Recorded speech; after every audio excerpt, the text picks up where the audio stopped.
Olá, boa tarde, já estamos a bordo. Você viu aí, essa é mais uma edição do Opinião Cidade, ao vivo aqui pela TV Rio Preto de São José do Rio Preto, pelo canal 7 da NET, para toda Rio Preto, e pelo site www.tvriopreto.tv, para todas as outras cidades da região, do estado de São Paulo, do Brasil e até do mundo. Nosso programa também é transmitido pelo Facebook. Entrando no Facebook e acessando a página da TV Rio Preto, você pode assistir o nosso programa e, mais do que isso, pode interagir conosco, enviar perguntas aqui para os nossos entrevistados, fazer qualquer tipo de crítica, observação que você quiser fazer. O programa de hoje é mais uma oportunidade de você fazer isso. Nós vamos conversar um pouquinho sobre cultura. Estou recebendo mais uma vez, estou tendo a alegria de receber aqui no estúdio do Opinião Cidade, o professor Romildo Santana, diretor do Museu de Arte Primitivista José Antônio da Silva, aqui em São José do Rio Preto. Um dos orgulhos da cultura rio-pretense, não só o Silva, mas também o Museu de Arte Primitivista José Antônio da Silva.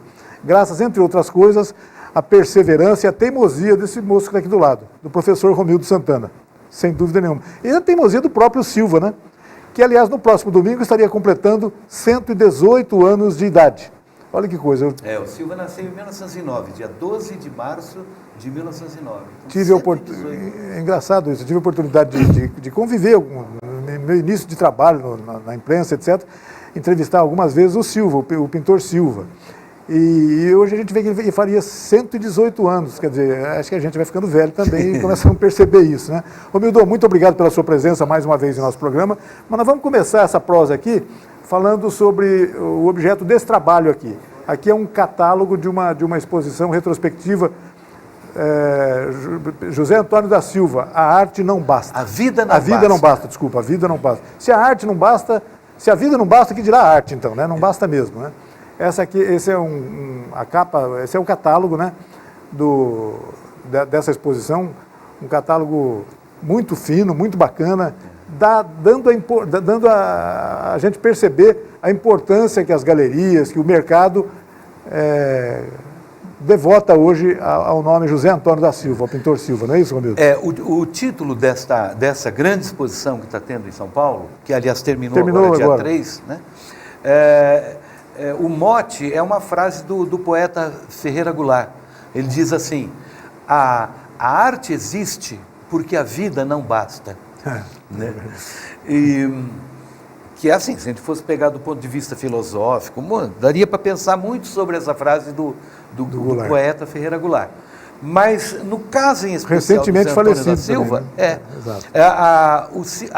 Para o Silva, a vida não bastava mesmo, porque o Silva era um artista que não havia muita diferença, muita distância, uma zona de limite preciso entre quando terminava a vida pulsante, a vida palpável, e a arte. Ele era as duas coisas ao mesmo tempo. Isso. Ele se chamava em terceira pessoa. Era uma coisa meio parecida com a maneira como o indígena pensa a existência.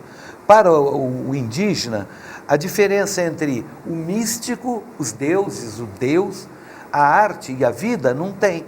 Ele pinta o próprio corpo. Está tudo isso incluído na categoria do sobrenatural, né? Do sobrenatural, tudo isso está misturado. Então, por indígena, por exemplo, uma flecha, não basta que ele acerte o alvo, importa principalmente que a flecha seja bonita, então que ela tenha umas penas bonitas, coloridas e tal, né? E ele se enfeita para a guerra, ele se enfeita para a festa, quer dizer, tudo isso fazendo parte de um ritual que é a vida e que também se mistura com a morte, com o transcendente, com o outro lado. O Silva também era um pouco assim, né? Romildo, falando sobre a exposição, que já foi encerrada em São Paulo, mas reuniu expoentes da cultura paulistana, brasileira. Sim. E até de fora do país também. Fala um pouco sobre essa exposição. A curadora foi a Denise Matar, né? Denise Matar, que fez, ela fez uma pesquisa junto aos maiores colecionadores, os mais importantes colecionadores da obra do José Antônio da Silva na cidade de São Paulo. Quer dizer, estavam expostos lá quadros pertencentes a acervos particulares. Particulares, né? De 1948 a 1992. Puxa. Então ela escolheu 50 obras importantes de José Antônio da Silva.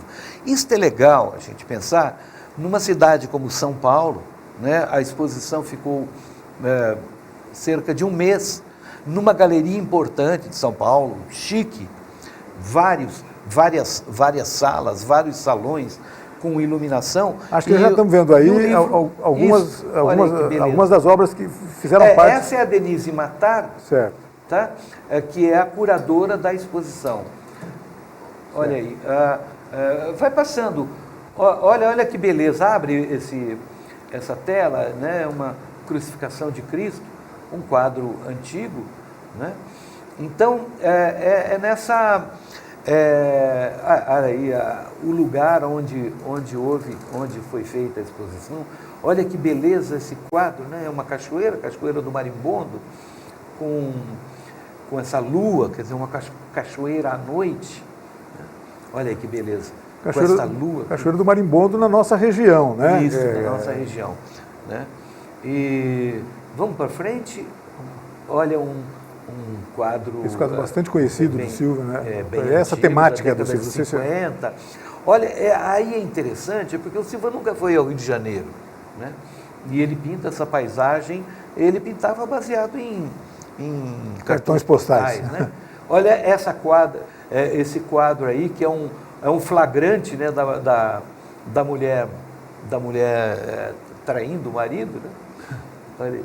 O médico na roça, em que o médico fazia, e realmente isso acontece ainda nos interiores do Brasil. Quer dizer, o médico faz cirurgia na casa da pessoa.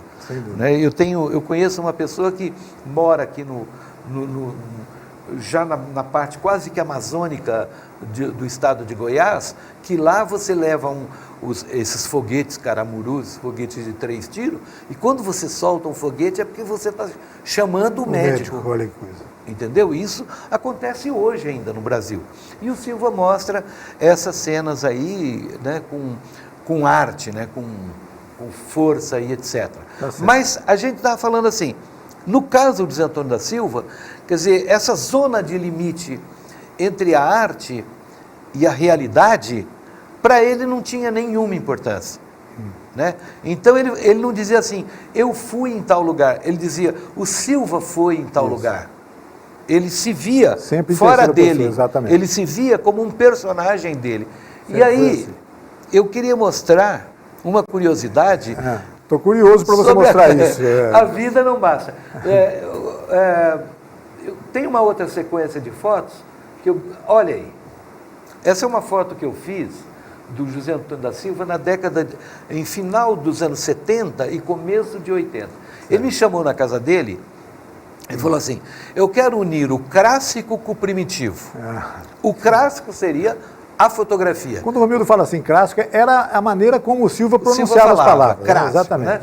Que é a maneira como as pessoas do campo falam, trocam o fonema lê pelo re. Né? Clássico. É bicicleta, exatamente. Bicicleta, Então, a ideia dele era pegar essas fotos e depois colar a foto no quadro e pintar em cima, né? Vamos passando.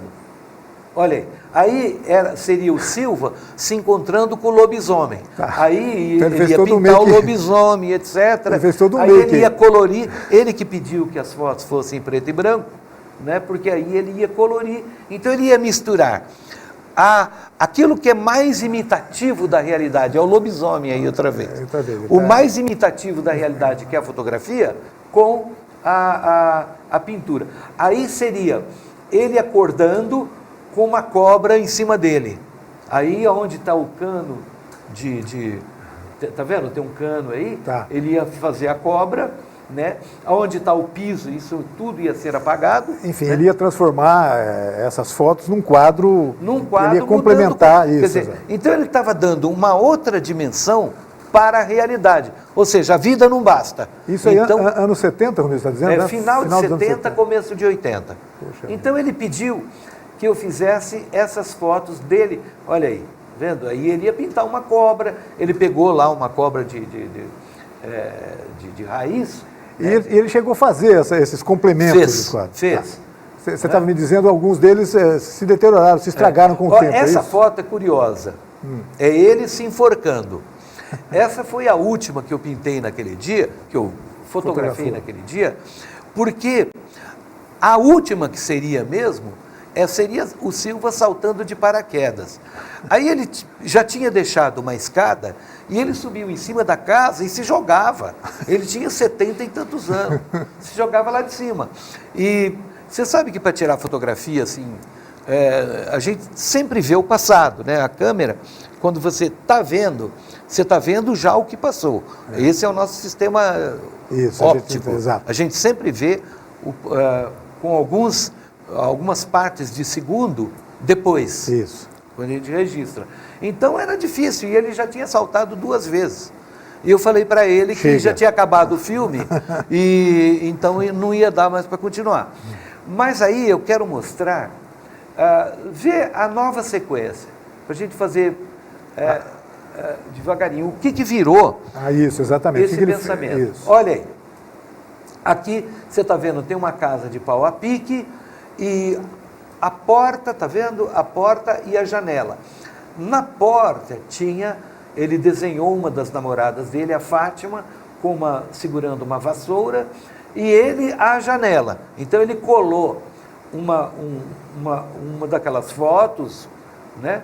E uma foto da Fátima. Passa o próximo. Olha aí. Quer dizer, eu tive a sorte de, na época, fotografar o quadro. Volta outra vez, volta. Esse é o quadro hoje. A fotografia desapareceu. Entendeu? E Como acontece, né? Sempre. Olha, então, com aqueles negativos, eu consegui fazer uma série de 25 pôsteres no museu, que é a foto daquilo que o Silva chamava arranjo. Entendeu? Arranjo, ele chamava de arranjo. Olha. Que, na verdade, isso ele fez no final dos anos, no final dos anos 70, 80, 81, e estava muito na moda, aí, tá vendo? A foto sumiu. Estava muito na moda a pop art norte-americana. A foto como era, né? A foto como era, com ele aqui na frente, e a foto hoje. Então, esse quadro hoje está no museu, mas tem também um pôster. Quem frequenta o museu conhece essa foto. Conhece. E é muito curioso.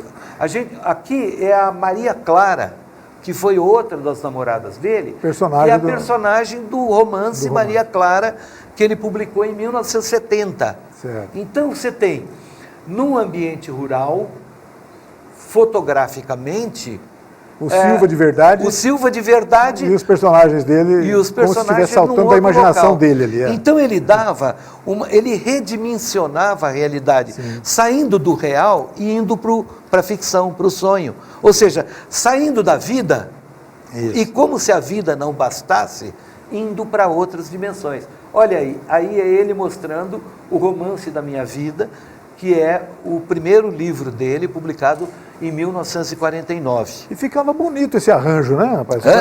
O arranjo ficava bonito. Interessante. Esse é o Pietro Maria Bardi, que em 1948, ele que fundou o MASP, né, o Museu de Arte de São Paulo, Assis Chateaubriand, e que foi um dos grandes incentivadores do José Antônio da Silva. Então ele pegou um retrato do Pietro Maria Bardi e colocou numa janela rural.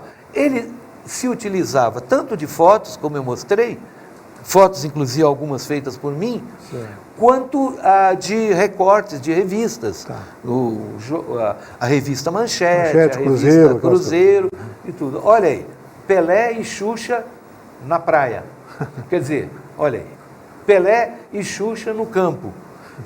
Se olharem bem, aqui onde tem o sombreiro, né, como é que chama? O guarda-sol. O guarda-sol, tem o risco embaixo que aparece onde tinha o recorte da revista. Lá no museu, essa série de pôsteres é uma das coisas que principalmente as crianças vão e gostam muito. Olha aí, volta aí. É uma grande brincadeira do Silva. É uma grande brincadeira. E isso estava na moda. O Picasso mesmo, o Braque, fizeram. E o Silva, ele tinha uma certa...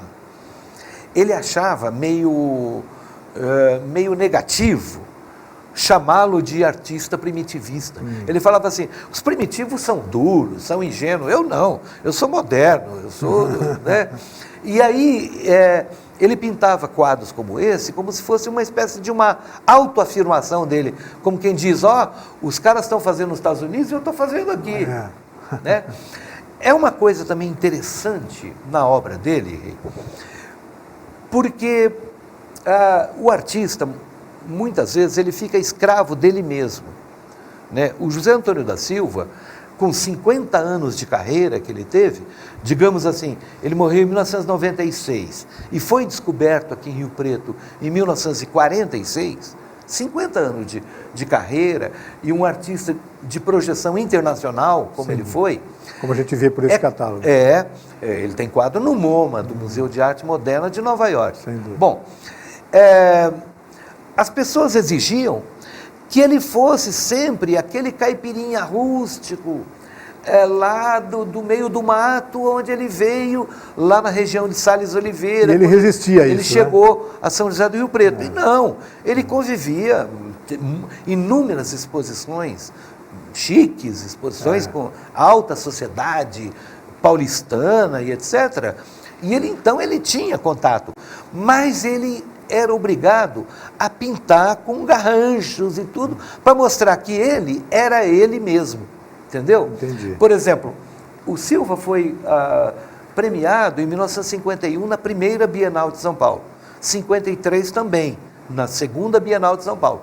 Em 55 ele foi recusado, porque dizia, você não é mais o Silva original, né? O Silva autêntico, você está contaminado por outras coisas. Como se o ser humano artista, no caso do Silva, não pudesse evoluir de alguma forma, se transformar, entendeu? E o Silva nunca ligou para essas coisas. Então, esses arranjos que a gente está mostrando, ele está sintonizado com o realismo mágico hispano-americano, né? Gabriel Garcia Marques e tal, que estavam muito na moda. Esse aí é o pintor Rebolo, que era um conterrâneo dele, muito famoso no Brasil, da arte moderna brasileira. Esse é o Érico Veríssimo, né? E aí também ele escrevia, tá vendo, em cima. Quer dizer, quando ele escreve em cima, e que o escrito é integrado ao visual da pintura, quer dizer, o lado pictórico da pintura, o escrito adquire uma coisa plástica também, um valor plástico. Sem falar que é uma declaração de autenticidade, né? Que é impressionante isso. E aí, assim, o escrito sou eu mesmo, ao mesmo tempo, num ambiente rural. Olha esse quadro que é interessante. O José Antônio da Silva, ele contestava tudo, menos quem estava no poder no momento, né? E aí, na época da ditadura, esse aí é o presidente Figueiredo. E ele colocou o presidente Figueiredo em cima de um negro. Lembra? O presidente Figueiredo falava assim, eu prefiro o cheiro de cavalo que o cheiro de gente. E aí, ele fala assim, olha, o presidente Figueiredo montando a cavalo num negro. Então, um quadro como esse está carregado de subentendidos, de conotações, compreende? Né? E aí o que ele faz? Ele pega, volta outra vez, olha só, ele tá vendo? Ele fez uma montagem, ele pegou a imagem de um negro, a cara do Figueiredo, que provavelmente numa outra situação, e pintou como se ele estivesse montando a cavalo no negro. Então está cheio de conotações e etc. E isso tudo dentro de um ambiente rural. Sem dúvida. E sem perder, inclusive, a carga de preconceito que existia, porque era natural, era dele, né? Ele não estava fingindo que ele se importava com aquilo. Não, e assim, o negro como, digamos, o extrato mais pobre do país, quer dizer, não tem nenhuma questão de racismo, de nada. Não, aí, claro que não. Mas... né? Ele está dizendo assim, ó, ele prefere cheiro de cavalo a cheiro de gente, de povo. E aí o mais povo do povo, ele, na mentalidade dele, era o negro, e ele está montando a cavalo. Fantástico essa coleção de arranjos aí que você transformou em mais uma peça, várias peças importantes do acervo do Museu de Arte Primitivista. Faz tempo que isso já está lá, está exposto lá? Tá. Agora, faz tempo que eu digo, nesses últimos 4 anos, eu mandei fazer porque eu tinha os negativos. Mas é interessante. Você fez agora, nos últimos 4 anos, de certa forma é recente. Que bacana, cara. Porque eu gosto muito de foto. Então eu gosto, assim, trazer foto, tal, por exemplo, do nosso programa, está tendo foto nesse momento. Entendeu? Eu gosto muito disso, desde criança que eu gosto. E por acaso, eu fotografei esses quadros, porque eles não existem mais. Ainda bem que você fotografou, né? E esses quadros não são referidos... Você não fotografou apenas o modelo, você fotografou o quadro depois, né? O modelo, quer dizer, a foto da foto, entendeu? Isso, né? E se não tivesse fotografado, esses quadros não existiriam. Exato. E eles não são referidos em nenhum outro livro, a não ser no meu próprio livro, que é o Silva, Quadros e Livros, que é um livro que eu publiquei já há algum tempo. Você menciona, você revela a existência dessa... Eu falo isto, mas ele não é mencionado em lugar nenhum, porque esses quadros não existem mais. Né? A fotografia, como vocês viram, se esmaeceu, principalmente a fotografia colorida, ela tende a ir se desgastando. É efêmera, né? Ela vai embora. Ele é efêmera. E o próprio recorte de revista, com o passar do tempo, quer dizer, ele não tem a mesma longevidade que uma tela de pintura, a tinta a óleo, que já é especial e que dura séculos e séculos, a tinta a óleo. Fica valendo a dica para as pessoas que por acaso ainda não conheçam o Museu de Arte Primitivista José Antônio da Silva, tem mais uma razão importantíssima para conhecê-lo. Visitá-lo para conhecer essa coleção. parte, os São arranjos. 25 quadros, pôsteres, 25, né? Além de todo o acervo do museu que está lá. E eu garanto para vocês, a gente recebe desde criancinha de 3 anos, escolares, né, que vão lá em caravanas, até pessoas adultas e tal, sábado, não esse sábado, no próximo, não, sexta-feira, depois das 6 horas, a gente vai receber um grupo grande de pessoas que já ligaram lá no museu, e principalmente as crianças adoram, né? Porque elas vão ver a Xuxa e o Pelé. Quem não é da nossa geração não sabe que os dois foram namorados lá no passado. E aí ele coloca a Xuxa e o Pelé, um fazendo um piquenique na relva e depois o outro na praia. Exato. Entendeu? Quer dizer, olha como o Silva extrapolava. Quer dizer, aquela foto dos dois na revista não quer dizer que eles estivessem na praia. Claro. Mas aí o Silva, então, ele tira a realidade e cria uma nova realidade. Né? Ou seja, a vida não basta para ele. Certamente a realidade criada por ele deve ser mais interessante do que a da foto lá atrás, da revista, sem dúvida. Quer dizer, isso que dá esse aspecto genial do José Antônio da Silva, né? que o público, a crítica da arte na Europa, nos Estados Unidos, em várias partes da América Latina, em São Paulo, que acabou de encerrar aí essa linda retrospectiva do Silva, é isso que dá essa coisa genial desse autor. Romildo, é sempre muito agradável, muito importante, muito legal conversar sobre o Silva. E como tem assunto sobre o Silva? Deve ser a 4ª, 5ª, 6ª, 10ª vez que você vem aqui, toda vez a gente aborda aspectos diferentes sobre o Silva. Isso é mais um indicador da genialidade dele, né? Genialidade, quer dizer, o cara superando o rei. Por exemplo, quando ele escreveu o Romance da Minha Vida, publicou em 1949, e foi publicado pelo Museu de Arte Moderna de São Paulo, né? A gente tem que levar em consideração que o Silva era analfabeto praticamente. Exato. Ele tinha cursado grupo escolar alguns meses em lugares diferentes, porque ele era da roça e o trabalhador da roça sai daqui, vai para cá, vai para lá, vai colher isso, vai capinar e etc. Né? E quando ele achou... Já estão me avisando insistentemente que o nosso horário já acabou, infelizmente. Acabou. Então, olha, quando ele achou que ele deveria deixar escrito a história da vida dele, e sabendo que à época ninguém se interessaria em contar a história desse matuto, o que ele fez? Ele aprendeu a ler e escrever sozinho e escreveu esse romance. E depois disso ainda escreveu mais 4 romances. Então é um cara realmente fora de série. Genial, acho que a definição é essa mesmo, né? É isso. Romildo, eu queria agradecer muito a sua presença mais uma vez, parabéns pelo trabalho no museu, as pessoas são todas convidadas. Basta ir lá no museu, que fica na Voluntários de São Paulo.